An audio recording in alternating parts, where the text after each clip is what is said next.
Well, sometimes when we use the word addictions, we immediately go to drugs and alcohol, those substance addictions. But there are other types of addictions that we have to be aware of, aren't there?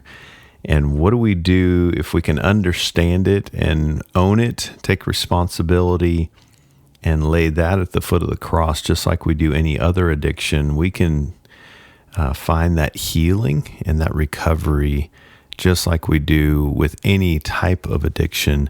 Jesus will help us with any and all addictions if we'll just recognize that, own it, and present it to Him and allow Him to do what He does best, bring healing, restoration, and renewal for our minds and our bodies. Today, we're going to have a continued conversation around addictions.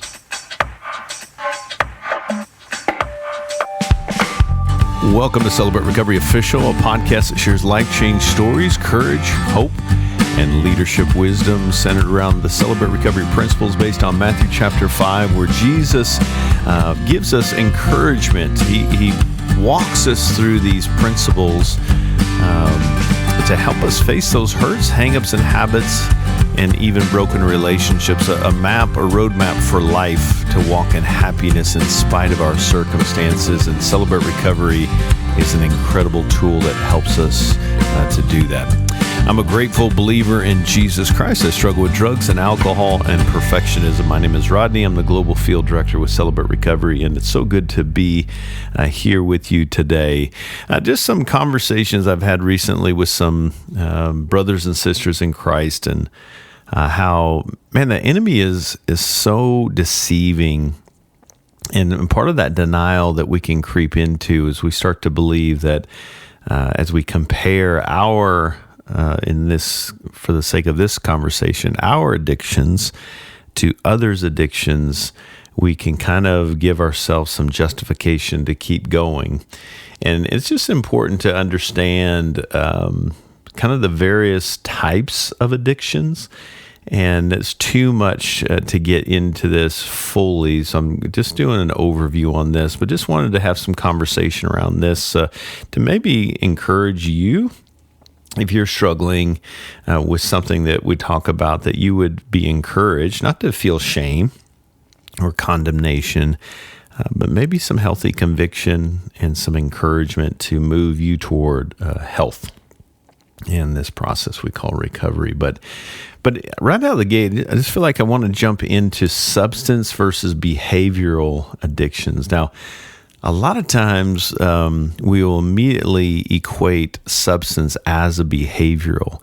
And let me be clear that we can't become addicted to something unless a behavior or an action happens that we actually pick up that first drink or we try that first drug. And so there is a behavioral aspect to this, but there is a difference in the substance addiction versus behavioral. And so what's substance addictions?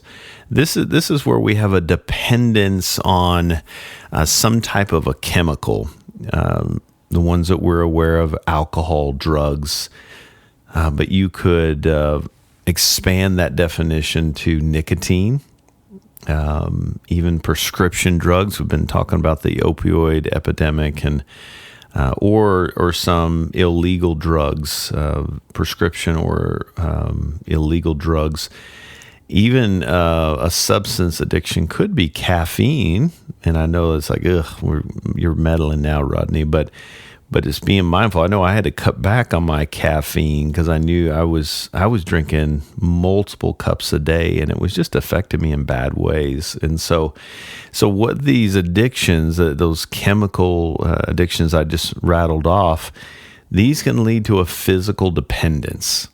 This is where we can kind of go into three categories. We're using, we're abusing, or we're dependent. And dependent is where it gets, obviously abusing is bad as well. Using can be bad depending on what we're putting. But if we become dependent on that, that's where our body literally tells us, you could die without this. Now, obviously with caffeine, that's not going to be as severe, but if we're being honest, man, sometimes our body does revolt. and the really bad headaches, and our body just goes through kind of this withdrawal symptom. But it's even more significant with alcohol and drugs, where our body can tell us, and that's that dependence part of that category, where we start to believe that I'll die without this. Now, behavioral addictions, on the other hand, they don't involve that physical substance, but there can be a compulsivity with it, where we get these rewards in our brain by using and applying these addictions to our lives. So this can be things with some examples of that. Gambling. We're seeing even internet gaming or screen time. And the chemicals that are released in our brain when we are excessive screen time. There's, as I was sharing with one of our sisters here recently, there is an art and a science behind all the sounds. When we hit that like button or the heart button and the hearts go flowing up, our brain is taking all that in, and it contributes to that addictive tendency. It's like we're waiting to see how did somebody like it. When I like someone else's post, I see the heart go up on the image or whatever. So the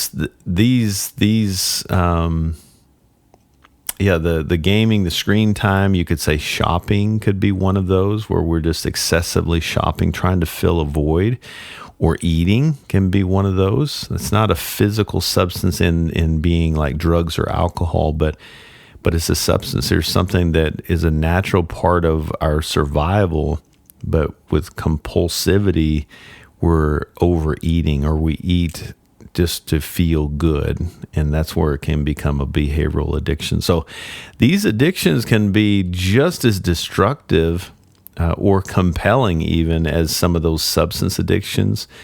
And why is that? Because they're driven by pleasure. They're driven by relief that this action will provide me if I do it. And so it's good to be aware of that. What are some of those things that I'm doing that have become behavioral addictions? Obviously, substance addictions, we need to be aware of that. But what are those things that I'm doing that I need to be aware of? And so one of the things that we'll talk about, and you'll see this with people going to detox or going to treatment centers kind of thing, is understanding physical dependence, and my body's saying I need this or I'm going to die kind of thing, and withdrawal.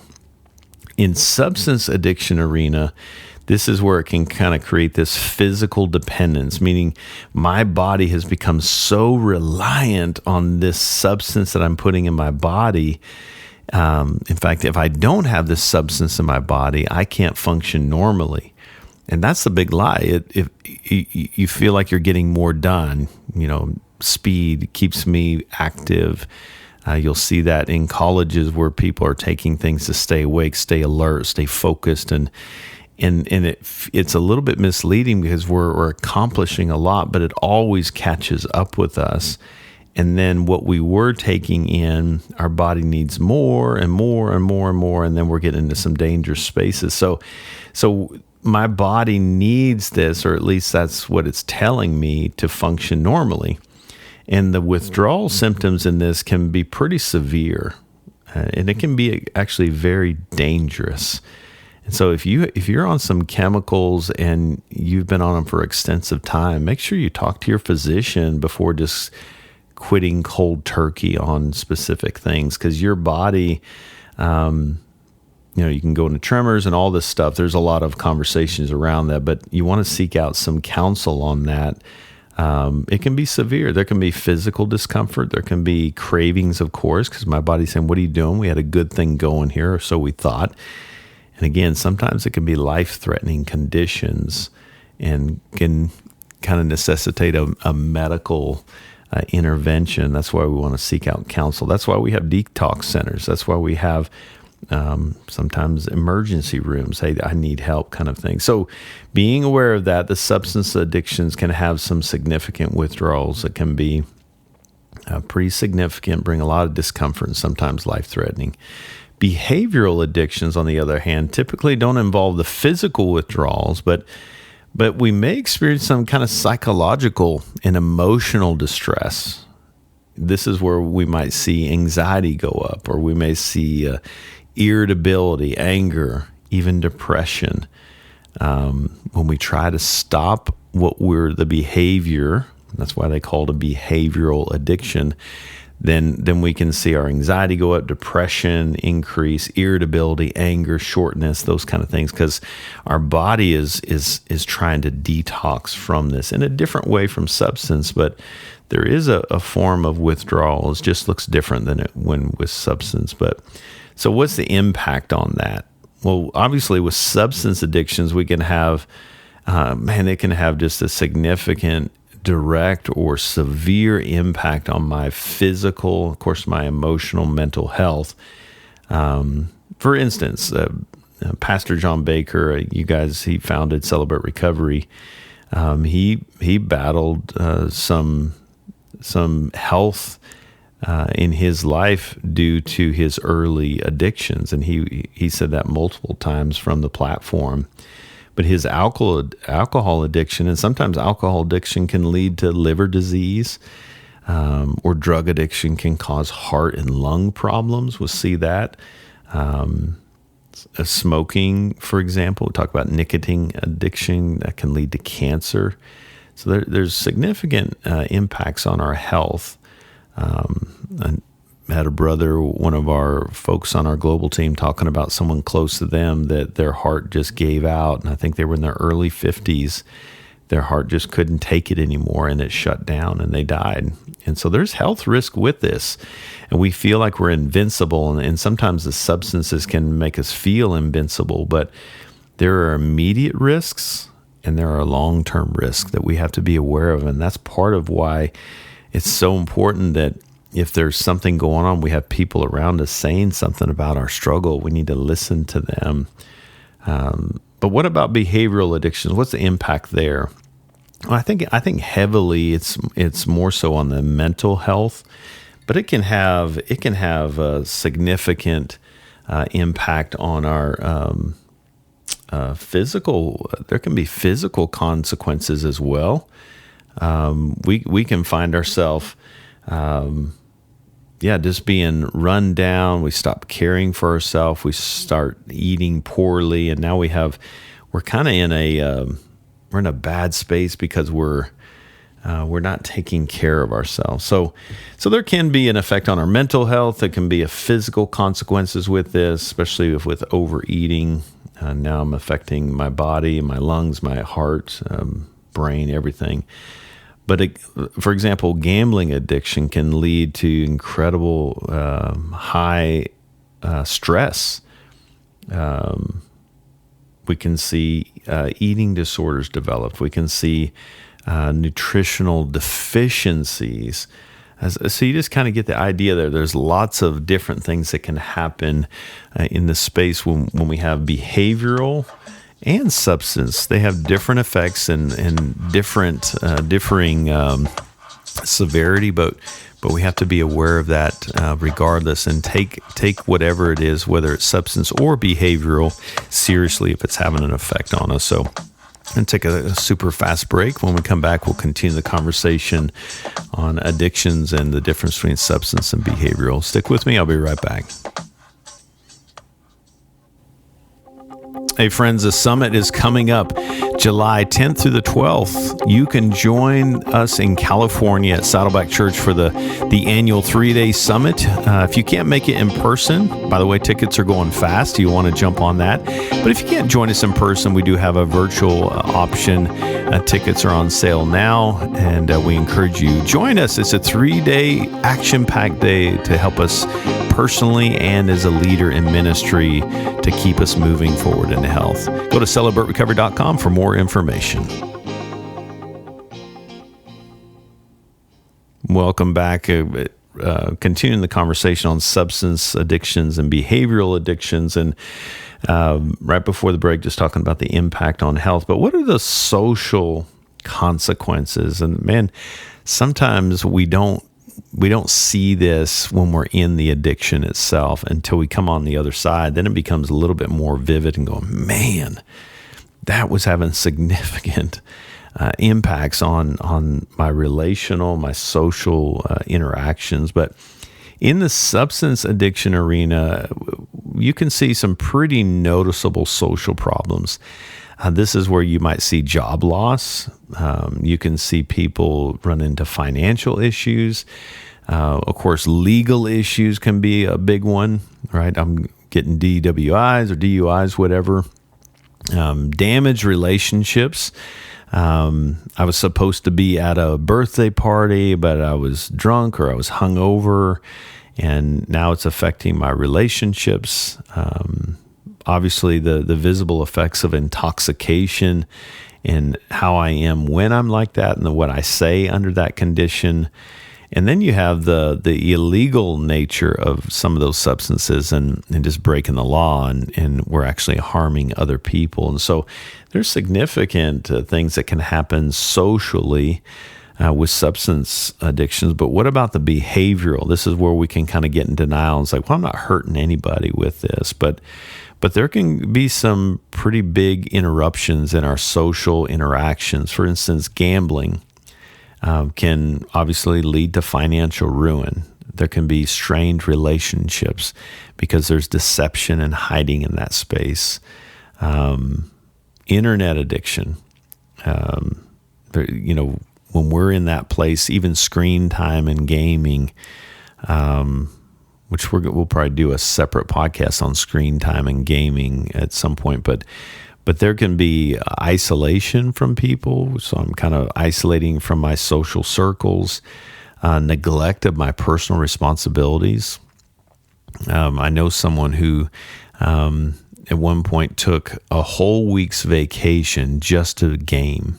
They just wanted a game, and they were married with kids. And so they locked themselves in their room for their week's vacation. That's a pretty big red flag that there's an addiction here, a behavioral addiction, that you may have a problem.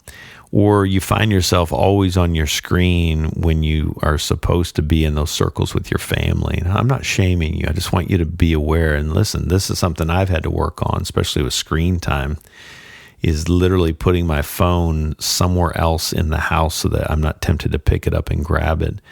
Limiting my time on my phone and my email, social media, that kind of thing. But those can have an impact. It's like we're trying to be present. I can remember when my screen time was really bad, literally going on a trip with my wife and daughter and being so consumed in this game that I was playing, that I played on my way over there, and I was so locked into it that I was not present fully a good chunk of that time because I was so engrossed in the game. It's like, I'm embarrassed to say that out loud, but I missed some great interactions. There was a consequence. There was neglect and isolation from my family. Even though I was there physically, emotionally, and mentally, I was in another place. So what are the behavioral addictions or substance addictions that you're doing that are causing some social consequences in your life? And then we kind of have the kind of what's the approach for treatment. Substance addictions, usually there can be, depending on what's going on, not everybody needs treatment that has a substance addiction, but sometimes it can require some medical treatment, detox, as I mentioned, rehab programs. There's lots of treatment centers that you can take part in. They are expensive. Sometimes medications can be used to manage those withdrawals, but you want to do that under care of a physician and accountability, and that can help reduce some of those cravings. Counseling, and of course, what we do in Celebrate Recovery, support groups, meetings, going to meetings. And it sounds so cliche, but let me just tell you, the great approach to whether it's substance addiction or behavioral is to get honest, rigorously honest with a couple safe people, and then get honest in those meetings that you're going to. And specifically, if you're in a substance addiction, this is why we say 90 meetings in 90 days. And, like Mac shared on a prior podcast, sometimes that can be a church meeting includes one of those meetings for me. It doesn't always have to be AA or NA or Celebrate Recovery, whatever. Is getting to a meeting, getting around people is so important. So Am I going to Celebrate Recovery, especially if I'm dealing with some form of an addiction, and get my rear end to a meeting, my heart will follow, as we say, right? So that's the substance addiction approach. Behavioral is not different on the side of Celebrate Recovery, but sometimes if our behavioral addiction is bad, we may need to seek out some counseling, as I mentioned earlier. Maybe there is some depression or anxiety that I'm experiencing as I'm coming off of that, and I may need some medical attention with that. But we want to approach it just like we do the substance addictions and get honest about it, come into a safe space, let people into that, so that we're not alone in that. And honesty and vulnerability is a shame killer. The shame says, man, if anybody finds out you're struggling with this, maybe it's your spending, maybe it's how much you eat in hiding, maybe it's gambling addiction, you're doing some online betting or something, and you're just afraid to admit how much money you've lost, or that you've already, cut into your inheritance or your mortgage.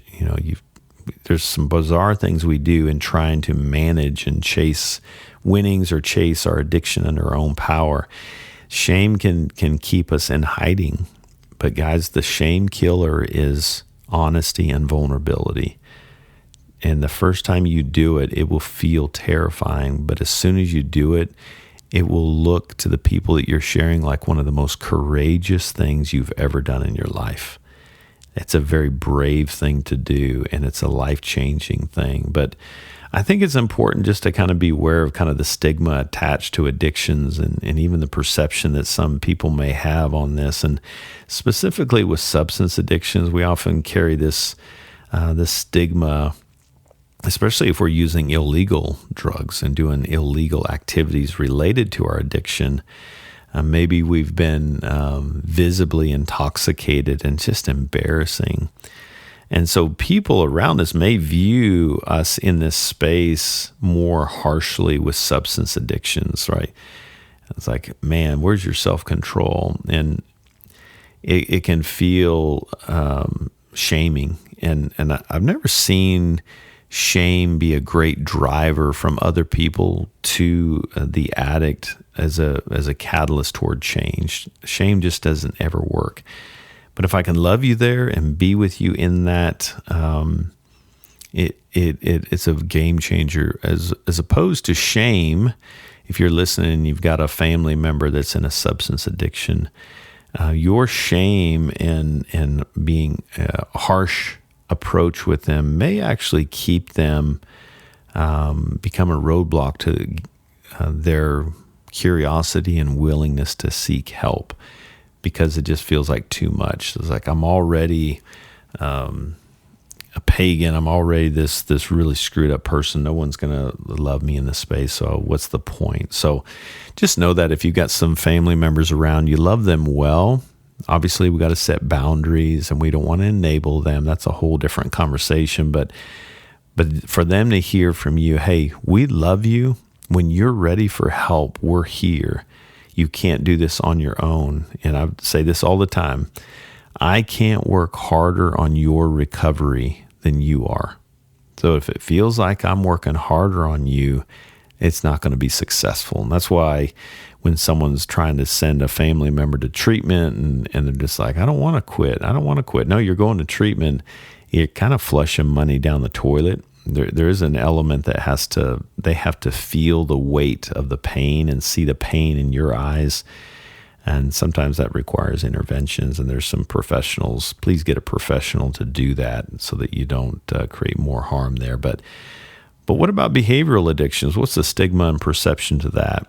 Well, if we're being honest, there's less stigma attached to that. Because it's like, well, what's the harm? It can appear kind of less harmful or socially acceptable. Shopping, everybody shops. Food, everybody eats. Every once in a while we overeat. But we can use that, or even gaming and screen time. Everybody's on social media. What's the big deal? It can be an easy approach to kind of justify, and we stay in a place of denial. But But as the behavior becomes more disruptive, that stigma can increase. And so if your family members on that other end of that, if you're seeing, some personal struggles and personal consequences, social consequences that become more severe, then you start to see that stigma and perception kick in. And then we start, just like with any addiction, well, I guess you just don't care. You don't love your family. And here's the thing. I know in most cases, addicts, they don't want to be in the place that they are. They may not want to change initially, but they don't want to be where they are. They don't realize that something new has to happen. But if they could stop, they would have already done it. And so sometimes just coming along each other and just saying, hey, I think of Nathan with David. David, you are that guy. And just being able to take in that reality. And if someone is coming to you and saying, hey, you're that guy, you're that gal, don't let that be a shame thing. Think about how David went on to be used for mighty things because he owned that healthy confrontation from someone who loved and cared for him. If someone's doing that to you, just receive that, because it means they love and care for you too much to let you stay in this space.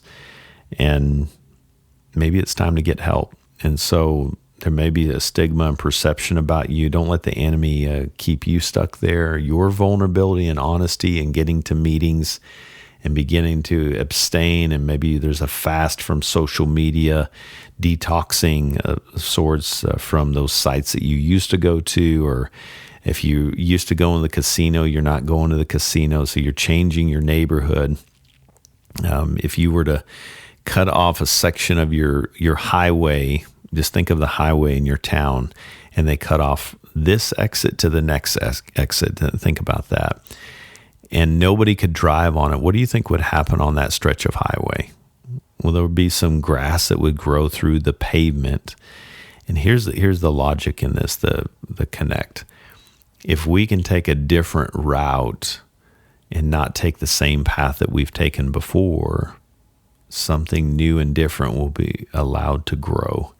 And that's what we're trying to do. And guys, sometimes it means we need to get some professional help in conjunction with what we're doing in Celebrate Recovery. There's no shame in that. It's just for a season.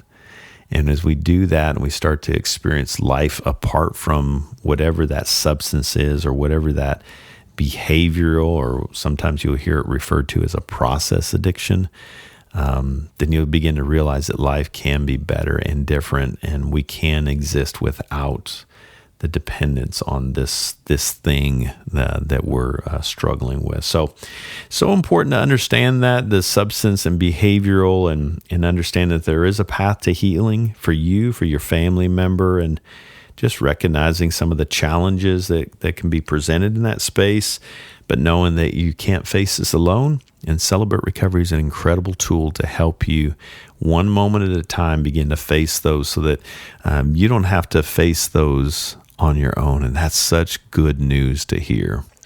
Well, I hope this is helpful. Just having some recent conversations. You guys are coming, hearing a conversation just with some recent dialogues that I've had with some close friends and forever family. And I thought it might be helpful for you. If you're struggling, if you find yourself in a substance addiction or a behavioral addiction, there's no shame. Please don't face it alone. You are not alone, and there is hope. Jesus died on the cross for this very struggle for you in this very moment, and desires to help you and bring a healthy community alongside you in this journey so that you can find healing and freedom in your life. Hope that brings you some encouragement. Thanks for being with me today. I pray you'll join me next time. Until then, God bless you.